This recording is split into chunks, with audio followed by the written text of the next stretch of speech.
Praise the Lord. मैं pastor बादल आनंद Carmel दुआ का घर यूट्यूब चैनल पर आप सभी का स्वागत करता हूं। आज की वीडियो में हम एक विशेष टॉपिक के बारे में बात करेंगे और मेरे टॉपिक का नाम है जीवन।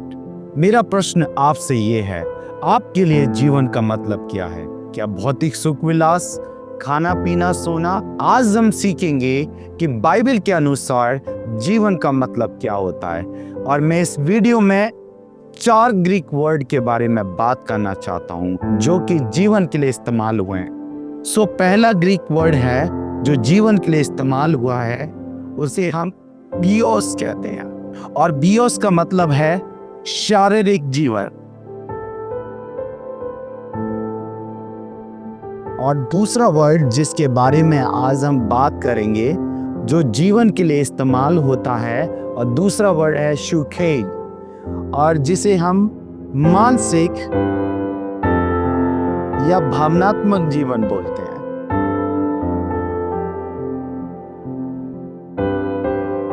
तीसरा वर्ड जो जीवन के लिए इस्तेमाल हुआ है और ग्रीक वर्ड है, इसे हम जाओ कहते हैं, जिसका मतलब है पुनर्जीवन, मीन्स बॉर्न अगेन। और चौथा जीवन जो ग्रीक वर्ड जीवन के लिए इस्तेमाल हुआ है, जोय। इसका मतलब परमेश्वर का दिव्य जीवन।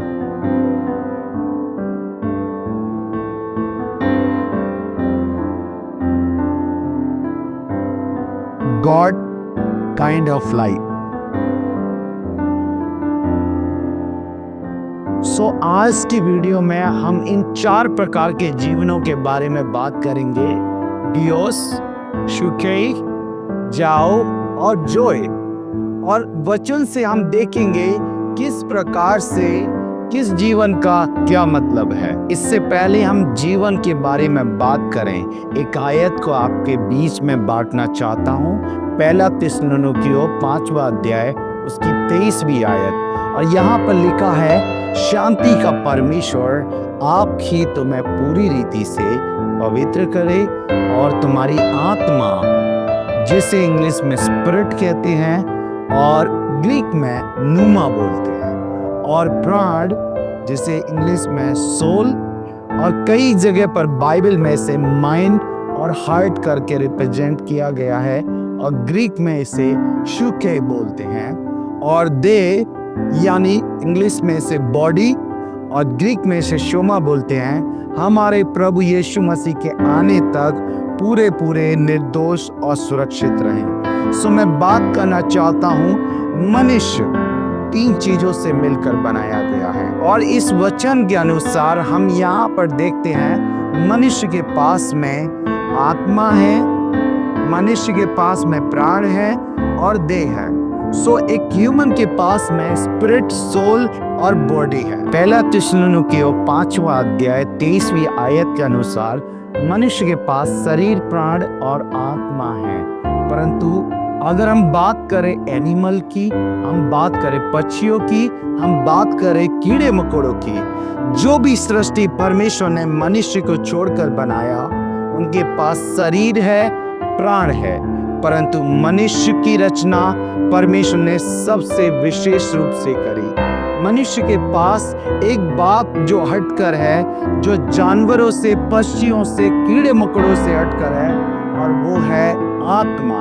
और यदि हम वचन से देखें, उत्पत्ति यानी जेनेसिस चैप्टर 1 वर्स 27, उत्पत्ति पहला अध्याय और 27वीं आयत के अनुसार हम देखते हैं, परमेश्वर ने मनुष्य को अपने स्वरूप और अपनी समानता में बनाया। मैं बात करना चाहता हूँ, मनुष्य के पास आत्मा है, और उत्पत्ति पहला अध्याय उसकी 27वीं आयत में लिखा है, परमेश्वर ने मनुष्य को अपने स्वरूप और अपनी समानता में बनाया।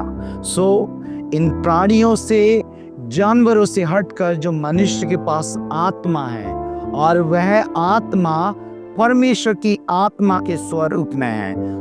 मनुष्य के पास जो आत्मा है उसे हम कह सकते हैं इन इमेज ऑफ गॉड। मनुष्य का आत्मा परमेश्वर के स्वरूप में बनाया गया। हालेलुया। सो हम परमेश्वर के वचन से देखेंगे पहला आदम किस प्रकार से बनाया गया। उत्पत्ति 2 अध्याय उसकी 7वीं आयत में लिखा है, और यहोवा परमेश्वर ने आदम को भूमि की मिट्टी से रचा और उसके नथनों में जीवन का श्वास, जिसे ग्रीक में जो लाइफ बोलते हैं, फूंक दिया, और आदम जीवता प्राणी यानी सूखे बन गया।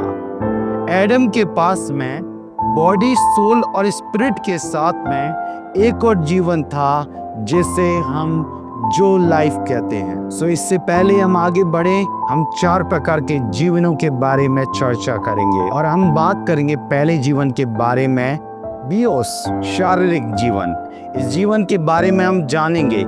ये वो जीवन है जिसे हम जीवन शैली, शारीरिक, सांसारिक और भौतिक संसाधनों में व्यतीत कर रहे हैं, और इस जीवन में मृत्यु और समय की सीमा है, और शरीर में बिताया हुआ जीवन ये बियोस जीवन कहलाता है। हम वचन से देखेंगे पहला यूहन्ना 2 अध्याय उसकी 16वीं आयत में वचन में लिखा है, क्योंकि जो कुछ संसार में है, अर्थात शरीर की अभिलाषा, आंखों की अभिलाषा और जीविका का घमंड यानी बियोस, ये वचन में जीविका का घमंड, और हम जो अपने जीवन में भौतिक संसाधनों पर घमंड करते हैं उस जीवन को बियोस जीवन कहते हैं, और वह पिता की ओर से नहीं परंतु संसार की ओर से है। एक ऐसा जीवन जो परमेश्वर की ओर से नहीं है, ये संसार हमें देता है, जिसमें हम बटोरने में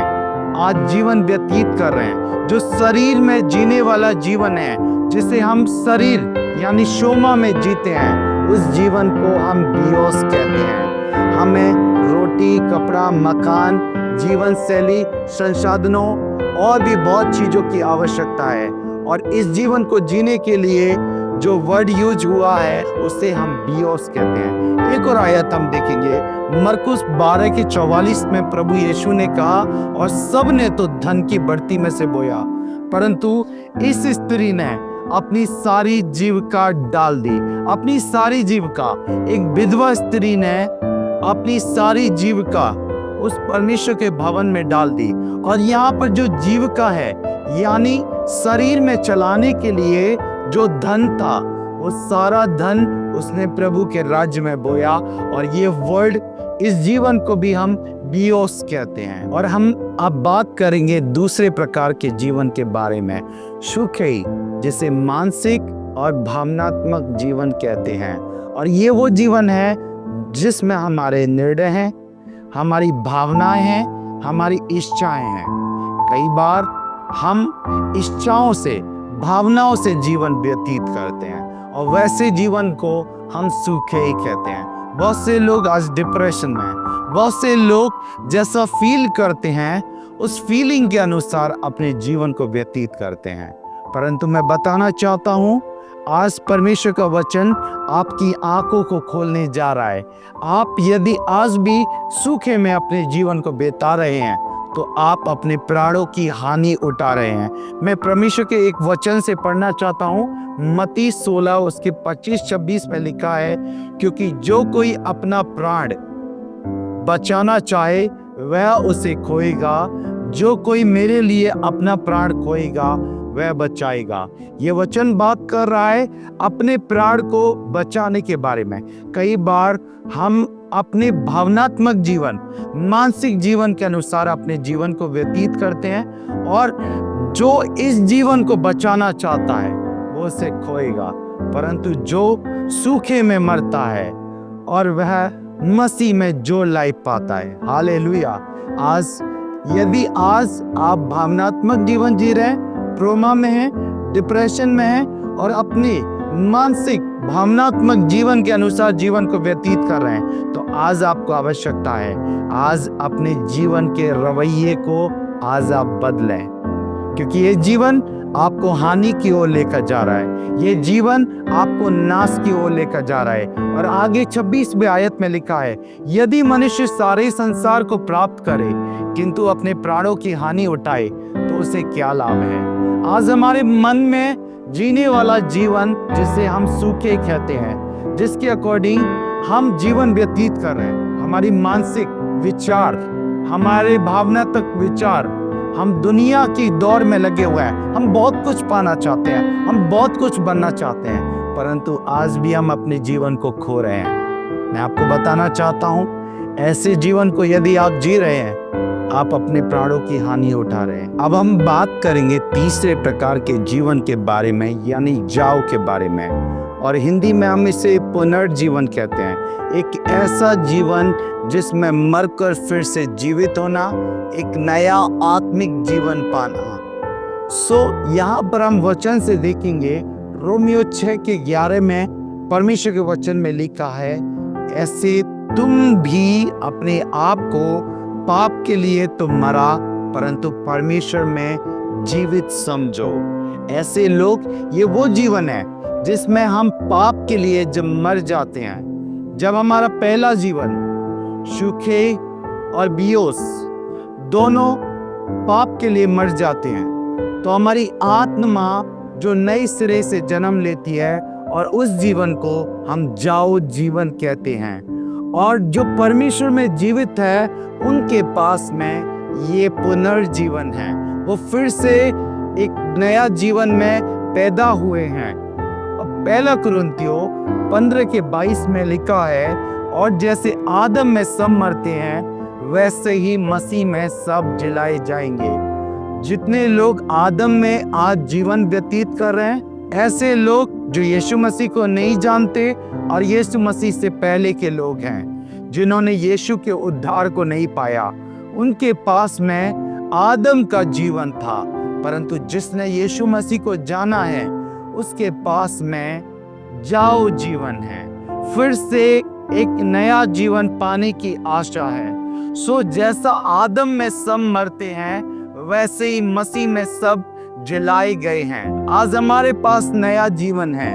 दूसरा कुरिन्थियों 5वां अध्याय उसकी 17वीं आयत में लिखा है, जो मसीह में हैं, वे नई सृष्टि हैं। जितने लोग जो यीशु मसीह में हैं, उनके पास में नया जीवन है।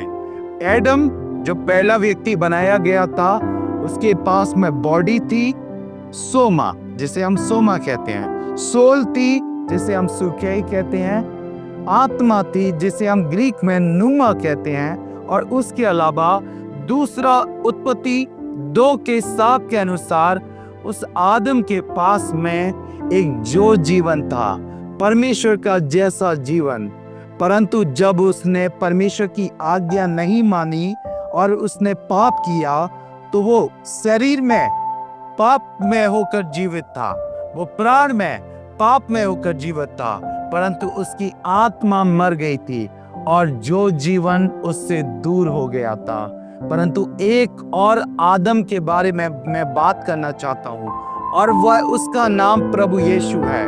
और वो प्रभु यीशु जो आखिरी आदम है, उसके पास में शरीर था, प्राण था, आत्मा थी, और जो जीवन था, वह शरीर में भी पवित्र जीवन जीता था, वह आत्मा में भी पवित्र जीवन जीता था, और उसकी स्पिरिट जाओ से जीवित थी, वह आत्मिक जीवन जीता था, और उसके पास में परमेश्वर के समान, परमेश्वर का जैसा जीवन था। हालेलुया। कैसे हम इस जाओ जीवन को पा सकते हैं? रोमियो 12 उसकी 1-2 आयत में लिखा है, इसलिए हे मेरे भाइयों, मैं तुम्हें परमेश्वर की दया स्मरण दिलाकर विनती करता हूँ, अपने शरीरों को जीवित, पवित्र और परमेश्वर को भावता हुआ करके बलिदान करो, यही तुम्हारी आत्मिक सेवा है। और उसके आगे लिखता है, परंतु इस संसार के सदस्य ना बनो, परंतु तुम्हारे मन के नए हो जाने से तुम्हारा चाल चलन भी बदलता जाए, जिससे तुम परमेश्वर की भली, भावती और सिद्ध इच्छा अनुभव से मालूम कर सको। यहाँ पर संत पौलुस शरीर और प्राण के बारे में बात कर रहे हैं। हम कैसे अपने शरीर को जीवित बलिदान कर सकते हैं? ये हाथ पहले पाप करते थे, आज हमें इन हाथों को अच्छे कामों में सरगम करना है। ये आंखें पहले हमें अंधियारा दिखाती थी, परंतु अब जब हमारा प्राण और शरीर क्रूस पर लटकाया गया है। हमें नए जीवन में जीने की आवश्यकता है। जब हम जाओ में जी रहे हैं, हमें आवश्यकता है हमारी आंखें निर्बल हों, हमारे हाथें भले कामों में सरगम हो, हमारा सोचना बोलना नए कामों में, आत्मिक कामों में सरगम हो, और हमारा मन एक ट्रांसप्लांट हुआ है।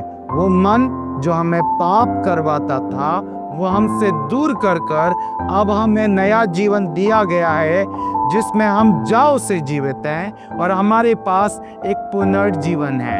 Hallelujah, hallelujah. सो मैं बात करना चाहता हूँ यीशु मसीह के बारे में। यीशु मसीह के पास में एक जो जीवन भी था। यीशु मसीह आत्मिक जीवन में जाओ से जीवित था, शरीर और प्राण में भी पवित्र जीवन जिया। अब हम बात करेंगे चौथे जीवन के बारे में, एक ऐसा जीवन जिसे हम जो कहते हैं, और ये जॉय लाइफ एक परमेश्वर के समान जीवन है, गॉड काइंड ऑफ लाइफ। जैसा जीवन यीशु मसीह के पास था, वैसा जीवन मनुष्य के पास में भी आज है। हम वचन से देखेंगे, यूहन्ना 1:4 में परमेश्वर के वचन में लिखा है, उसमें जीवन था, यीशु में जीवन था, और वह जीवन मनुष्य की ज्योति था। एक ऐसा जीवन जो हमारा मार्गदर्शक करता है। जब हम पाप में मरे हुए थे, हम अंधियारे में थे, यीशु का जीवन हमारे लिए आया। यीशु इसीलिए आया ताकि हम पापों से छुटकारा पाएं, हम उद्धार पाएं। सो ये जीवन हमारे लिए ज्योति बना, जिसे हम जॉय लाइफ कहते हैं। पहला यूहन्ना 5वां अध्याय उसकी 11 और 12 में लिखा है, और यह जीवन उसके पुत्र में है, जिसके पास पुत्र है उसके पास जीवन है, जिसके पास पुत्र नहीं उसके पास जीवन नहीं। और ये वचन बात करता है वो जीवन जो जॉय लाइफ है। जब हम शरीर और प्राण में मर जाते हैं, तब हमारे पास एक नया जीवन होता है, जिसे हम जाओ कहते हैं। उस जाओ के बाद परमेश्वर के समान मिलने वाले जीवन को हम जॉय जीवन कहते हैं। जिसके पास यीशु मसीह है, उसके पास में जीवन है, और एक ऐसा जीवन जो परमेश्वर के समान है। वो यीशु के जैसा जीवन, जिसने पानी को दाखरस में बदल दिया, जिसने 5 रोटी 2 मछली में से 5000 से भी अधिक भीड़ को खिलाया, और वह यीशु जो पानी पे चलता था, वह यीशु जिसने मुर्दा लाजर को जिंदा किया, जिसके बोलने से अंधे देखते थे, लंगड़े चलते थे, गूंगे सुनते थे, बीमार चंगे हो जाते थे, मुर्दे खड़े हो जाते थे, वैसा जीवन यीशु ने आज आपके अंदर डाला है। और यूहन्ना 7:38 में लिखा है, जो मुझ पर विश्वास करेगा उसके हृदय में से जीवन की नदियां बह निकलेंगी।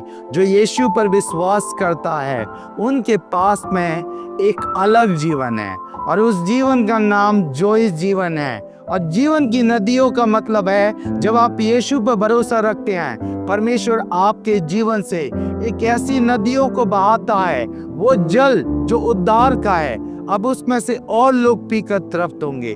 परमेश्वर आपको स्रोत बनाता है, और ये जीवन आपको स्वर्गीय जीवन देता है, जिसमें अनंत स्रोत है। हालेलुया। यूहन्ना 10:10 पे लिखा है, मैं इसीलिए आया कि वे जीवन पाएं और बहुतायत से पाएं। एक ऐसा जीवन जो परमेश्वर के समान है।